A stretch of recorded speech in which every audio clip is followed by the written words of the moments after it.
نحمده ونصلي ونصلي على رسوله الكريم أما بعد فأعوذ بالله من الشيطان الرجيم بسم الله الرحمن الرحيم ربي اشرح لي صدري ويسر لي أمري واحلل عقدة من لساني يفقهوا قولي ربي زدني علما ربي يسر ولا تعسر وتمم بالخير وبك نستعين اللهم فقهنا في الدين اللهم أرنا الحق حقا وارزقنا اتباعه وارنا الباطل باطلا وارزقنا اجتنابه اللهم إنا أسألك علما نافعا آمين ثم آمين. السلام علیکم ورحمۃ اللہ وبرکاتہ.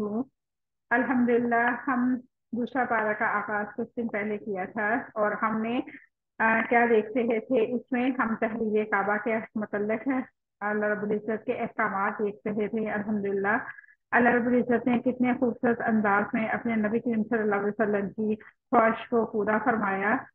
اور ہم نے پچھلے سیٹرڈے والے دن ہم نے دیکھا تھا کہ اللہ رب العزت نے نبی کریم صلی اللہ علیہ وسلم کی جہاں پہ اتنی بڑی وش پوری کی، اللہ تعالیٰ نے خواہش کو مد نظر رکھتے ہوئے اللہ تعالیٰ نے نبی کریم صلی اللہ علیہ وسلم کو قبلہ چینج کرنے کا حکم بھیج دیا.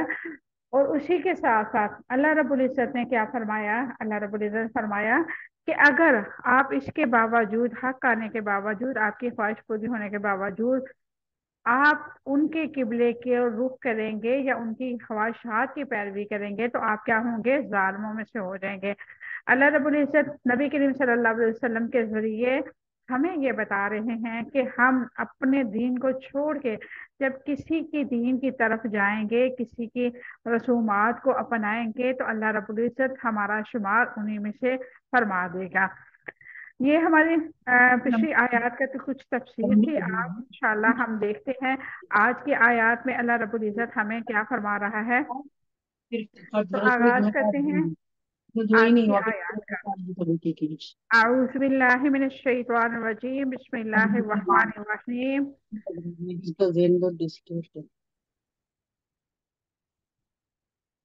الذین، جن لوگوں کو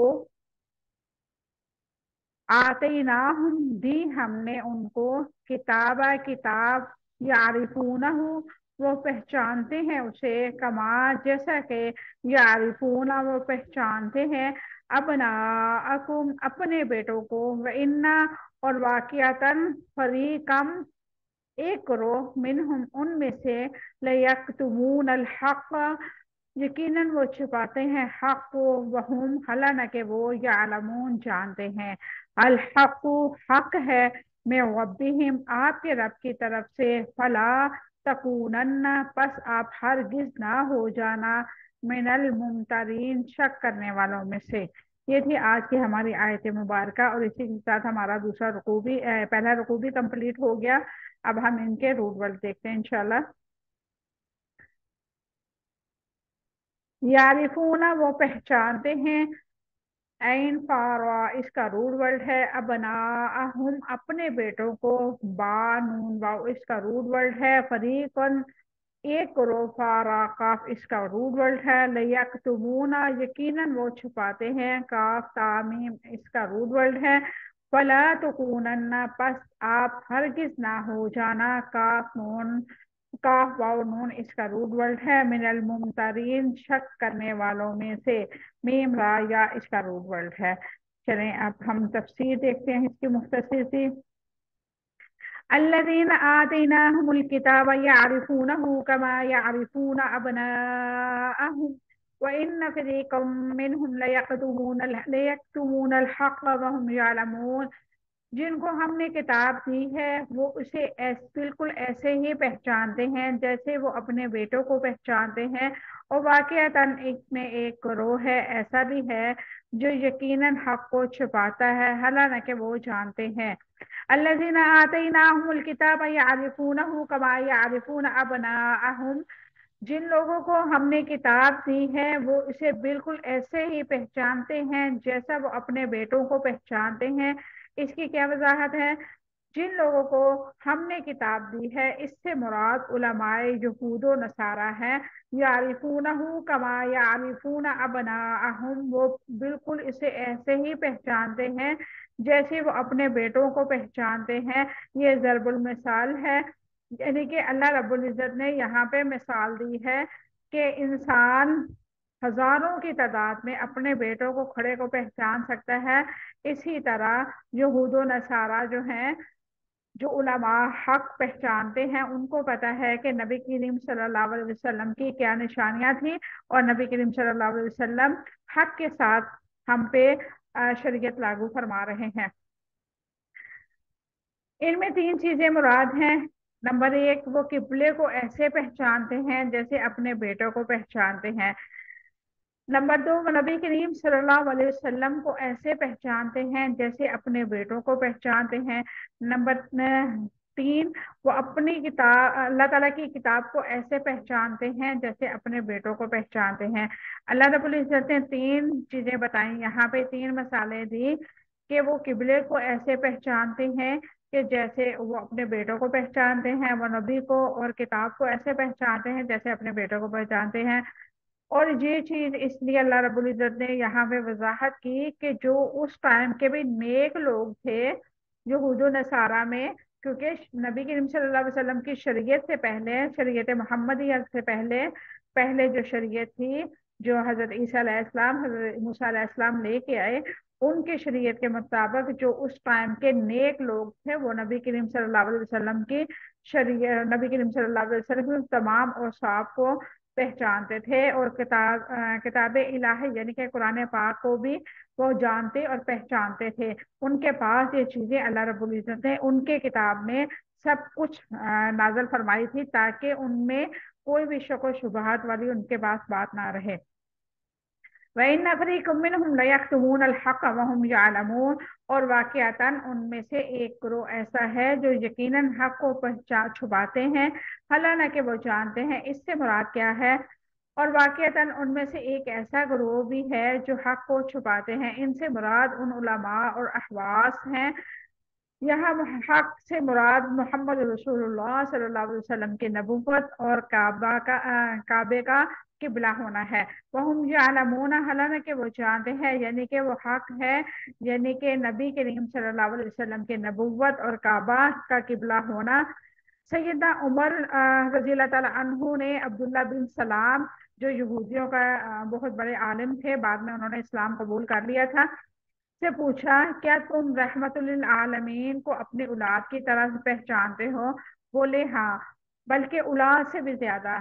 آسمان والے امین نے زمین والے امین یعنی کہ حضرت عیسیٰ علیہ السلام کو آپ کی صفاتیں بتائی تھی، اور صاف بتائے تھے، اور ہم ان صفات سے آپ صلی اللہ علیہ وسلم کو پہچانتے ہیں۔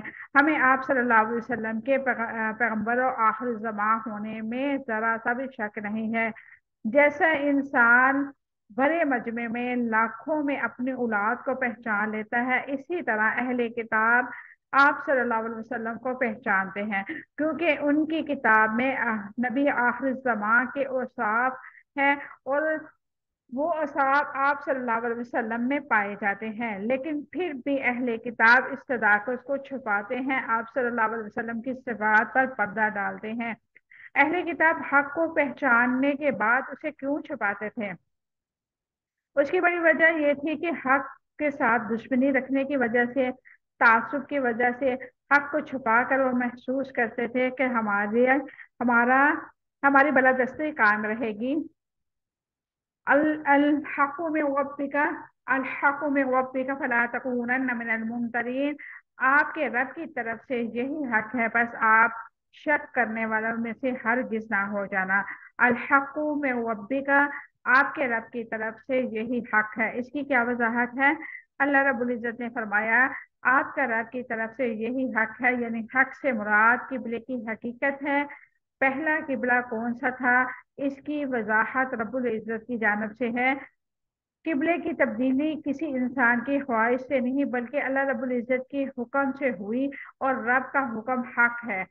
حق کے بارے میں شک میں مبتلا نہ ہو، حق پر غور و فکر کر کے یقین کے مرتبے تک پہنچا جائے۔ حق بات کو قبول کرنے والے کے لیے اللہ تعالیٰ نے اپنی کس صفات کا شعور دلایا؟ حق کو قبول کرنے کے لیے اللہ رب العزت نے اپنے رب ہونے کے شعور کا یقین دلایا، جو رب تمہارے پالنے اور تمہارے تدبیر اور انتظام کرنے والا ہے، وہی رب حق عطا کرنے والا ہے۔ اس کے دیے ہوئے رزق کو قبول کرتے ہو، جو کچھ بھی اس کی طرف سے ہے وہ حق ہے، اور اسے بھی قبول کر لو۔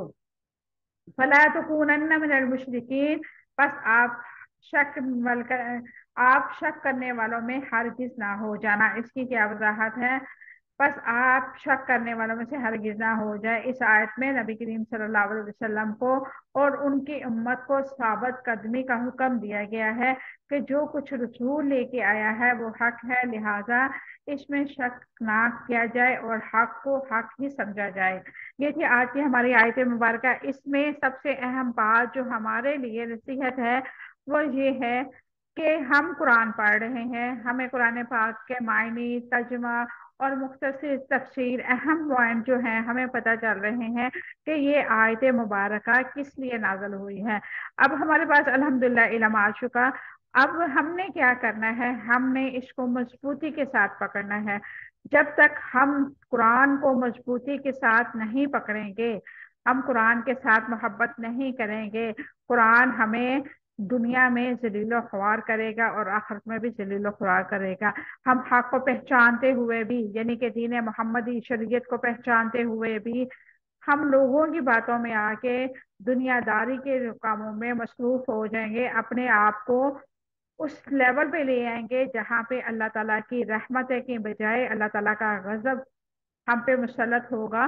تو یہ ساری چیزیں اللہ رب العزت نے ہمیں اس لیے بتائی تاکہ ہم ابھی سے اپنا محاسبہ کریں، اپنے آپ کو بہتر سے بہترین بنانے کی کوشش کریں۔ اللہ تعالیٰ نے انسان کو شعور کس لیے دیا ہے؟ اسی لیے دیا ہے کہ وہ اپنی آنے والی زندگی کو بہتر سے بہتر بنا سکے، اور جو زندگی اس نے گزار لی ہے اس پہ وہ نادم ہو اور اپنی کمیوں کوتاہیوں کو اللہ رب العزت کے سامنے رکھ کے اس کی توبہ کرے اور سچے دل سے، خلوص نیت سے اللہ رب العزت سے اپنے گناہوں کی معافی مانگے۔ دیکھیں، اللہ رب العزت غفور الرحیم ہے، اللہ رب العزت سمندروں کا مالک ہے، اور وہ صرف انسان کے ایک آنسو کے جو بوند ہوتی ہے اس پہ راضی ہو جاتا ہے۔ اللہ رب العزت کو منانا بہت ہی آسان ہے، بہت ہی آسان ہے۔ آپ ایک قدم اپنے رب کی طرف چل کے جائیں گے، اللہ رب العزت آپ کی طرف 7 قدم بڑھائے گا۔ یہ رب کی مہربانی ہے، اس کی یہ کہہ لیں کہ ہم پہ بہت بڑا احسان عظیم ہے، اس نے ہمیں امت محمدیہ میں پیدا فرمایا۔ الحمدللہ، اگر سوچا جائے تو اس دنیا میں کتنے ہی مذاہب ہیں، یہ ہماری خوش قسمتی ہے کہ اللہ رب العزت نے ہمیں مسلم گھرانوں میں پیدا فرمایا، اور اس سے بڑی خوشخبری ہمارے لیے یہ ہے کہ اللہ رب العزت نے ہمیں قرآن کے ساتھ جوڑا، اور اس سے بڑی احسان عظیم اس کا یہ ہے کہ اللہ رب العزت نے ہمارے وقت میں برکت ڈالی، ہمیں شعور دیا، اور ہم اس قرآن کے ساتھ اپنے آپ کو جوڑنے کی کوشش میں لگے ہوئے ہیں۔ اللہ رب العزت نے انسان کے لیے سارے ہی راستے آسان فرما دیے۔ اب انسان پہ ہے ڈیپینڈ کرتا کہ وہ کس راستے پہ جانا چاہتا ہے۔ اللہ رب العزت نے انسان کو نیکی اور بدی جو ہے الہام کی۔ اب اس کے پاس دونوں آپشن ہے، اگر وہ نیکی کی طرف جائے گا تو اللہ رب العزت ہزاروں راستے کھول دے گا، جیسے اب اللہ رب العزت نے ہمارے لیے راستے کھولے۔ میں کہیں بیٹھی ہوئی ہوں، آپ لوگ کہیں بیٹھے ہوئے ہیں، لیکن ایک مجالس بنا کے، ہم ایک محفل بنا کے بیٹھے ہوئے ہیں۔ اللہ تعالیٰ کی رحمتیں ہم اس ٹائم ہم پہ اللہ تعالیٰ کی رحمتوں کا نزول ہو رہا ہے، الحمدللہ۔ اور اللہ تعالیٰ سے ہم امید بھی رکھتے ہیں کہ اللہ تعالیٰ ہمیں ہمیشہ اس قرآن کے ساتھ ایسے ہی جوڑے رکھے گا۔ اسی طرح اگر خدا نہ خواستہ کوئی انسان برائی کی طرف جاتا ہے تو اللہ تعالیٰ اس کے ساتھ بہت سارے برے لوگوں کو جوڑ دیتا ہے۔ جیسے انسان اچھائی کی طرف جاتا ہے اس کو اچھے لوگ ملتے ہیں، ایسے ہی جب انسان برائی کی طرف جاتا ہے تو بہت سارے لوگ اسے برے مل جاتے ہیں، اور وہ برائی کی دلدل میں دستا ہی چلا جاتا ہے۔ یہ نہیں ہے کہ اس کو شعور نہیں ہوتا کہ یہ برا کام ہے، وہ جان رہا ہوتا، وہ پہچانتا ہے کہ میں برا کام کرتا ہوں، میں غلط کام کرتا ہوں، لیکن اس کے دل میں اللہ رب العزت نے گناہوں کی وجہ سے اس کے دل کو اس قدر سیاہ کر دیا ہوتا ہے کہ وہ چاہ کے بھی اللہ رب العزت کی طرف نہیں جاتا۔ اور جب انسان اپنے آپ کو سوچتا ہے تو ہزاروں رستے ملتے ہیں اللہ کی طرف جانے کے لیے۔ اور جب انسان اپنے رب کو سوچنا چھوڑ دے، اپنے آپ کو سوچنا چھوڑ دے، اپنی زندگی کو سوچنا چھوڑ دے، تو اللہ رب العزت پھر کیا کرتا ہے؟ اس کو اندھیرے میں چھوڑ دیتا ہے۔ تو اللہ رب العزت سے ہم دعا کرتے ہیں کہ اللہ رب العزت ہمارے لیے اس قرآن کو ذریعہ نجات بنائے، ہمیں اس قرآن کے ساتھ ہمیشہ جوڑے رکھے۔ یہ قرآن کی برکتیں، رحمتیں اور فضیلتیں ہم پہ اللہ رب العزت ایسے ہی نازل فرماتا رہے۔ اس قرآن کو ہماری آنے والی نسلوں کے دلوں پہ ایسے ہی نازل فرمائے جیسے صحابہ کرام رضوان اللہ علیہم اجمعین کے دلوں پہ نازل فرمایا، اور جیسے انہوں نے محبت کی، اللہ رب العزت ہمیں بھی توفیق دے ہم بھی اس قرآن کے ساتھ ویسے ہی محبت کر سکیں۔ اللہ رب العزت ہماری کمیوں کوتاہیوں کو معاف فرما دے۔ اللہ رب العزت ہم سے راضی ہو جائے، ہم اپنے رب سے راضی ہو جائیں۔ یہ دنیا کا نظام جو ہے اسی طرح چلے گا کہ اگر ہم اپنے رب سے راضی ہو جائیں گے۔ اگر ہم اپنے رب سے راضی نہیں ہوں گے تو اللہ رب العزت بھی ہم سے راضی نہیں ہوگا۔ ہم اپنے رب کی رضا میں راضی کس طرح رہ سکتے ہیں؟ جو اللہ تعالیٰ نے ہمیں دیا ہے الحمدللہ اس پہ کہیں، اور جو نہیں ملا الحمدللہ علی کل حال کہیں کہ اللہ تو جس حال میں مجھے رکھے میں خوش ہوں۔ اللہ رب العزت ہماری کمیوں کوتاہیوں کو معاف فرمائے۔